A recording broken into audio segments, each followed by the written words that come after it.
Hello, boys and girls, and welcome to the second half of August in Wonderland. Say hello to the Cheshire Cat. He's been my generous benefactor this whole time. He's the one who got me these lights, this mic, this background, everything.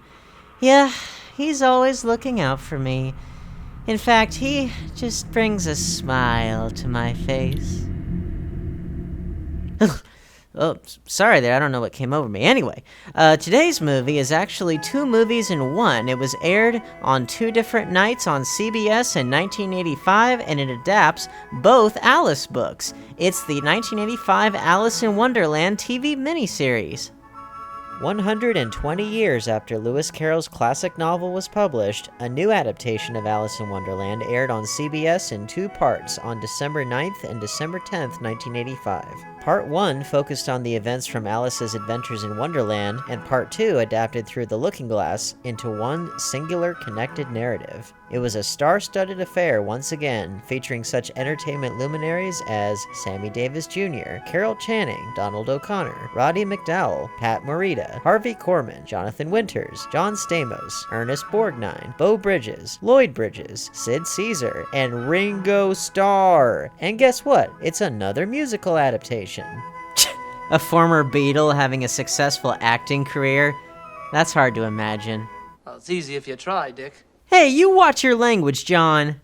I must say, it was very ambitious of the filmmakers to adapt both Alice books and combine them into one narrative, let alone make it a musical and air it on primetime network television in America. How does it hold up, anyway? Actually, pretty well. I gotta be honest, at first, I thought it was Heather O'Rourke from Poltergeist who played Alice, but nope, it's actually Natalie Gregory. She wore a blonde wig that looked so close to Heather O'Rourke's hairstyle that I kept wanting to call the movie Carol Ann in Wonderland. Despite Natalie Gregory playing Alice with an American accent, which I'm never a fan of, she actually is one of the best Alices ever put to screen. For one thing, she's actually the correct age to play the character as originally conceived by Lewis Carroll. All these other adaptations have noticeably aged her up, but finally we get a little girl playing the role. As a result, she reacts to the strangeness around her the way that a child would. I know something interesting is sure to happen whenever I eat or drink anything. So I ought to see what this bottle does. One of the biggest things I hate in movies and TV is when child actors speak and act like miniature adults rather than kids. Natalie Gregory makes Alice intelligent and inquisitive, but no more so than a little girl her age would be. That may sound like a small thing, but you have no idea how many movies and shows I've seen where the kids don't talk like kids. It's the quickest way to take me out of a movie, and I'm glad that this movie doesn't do that. You are a bit of a crybaby. I am not. I don't cry much at all. Hardly ever. The other celebrity guests are generally well cast too, particularly Ringo Starr as the Mock Turtle. He is 100% perfect. Often the most underrated Beatle, Ringo has proven to be a good actor before in movies like A Hard Day's Night, and he gives a great performance here. But why did you call him Tortoise if he was really a turtle?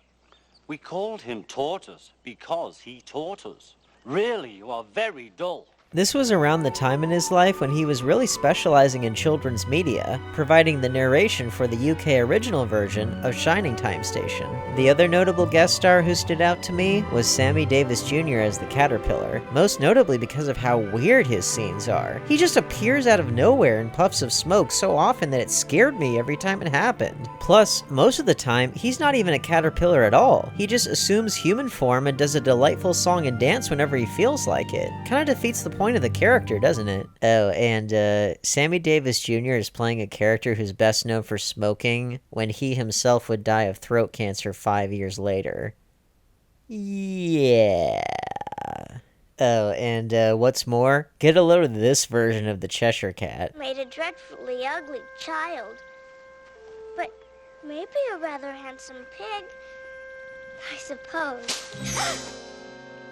Yeah, all I can say is keep at least 100 feet away from the child. This adaptation is one of the most lighthearted and pleasant that we've looked at, aided in large part by the genuinely catchy and joyous music. Like a lot of the previous musical adaptations that we've seen, the lyrics are derived from the original book's poems, but unlike the other previous musicals, they're not boxed in by those constraints. They are free to create their own lyrics and melodies, and they're really catchy. You could chalk up the lighter tone of this version to it being an American, fun-for-the-whole-family interpretation.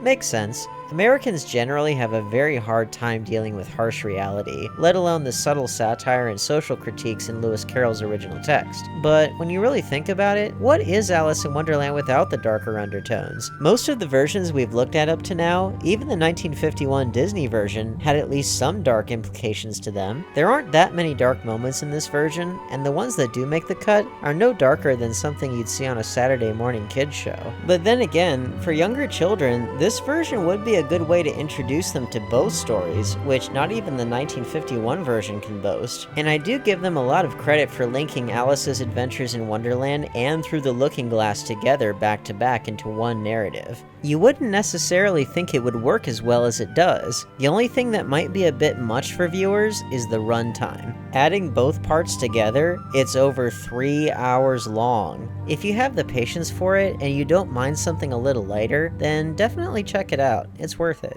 Well, that was a fun and family-friendly version of the story, wasn't it, Cheshire? I can only hope that the rest of this month is just as charming and family-friendly. Oh, I don't know about that.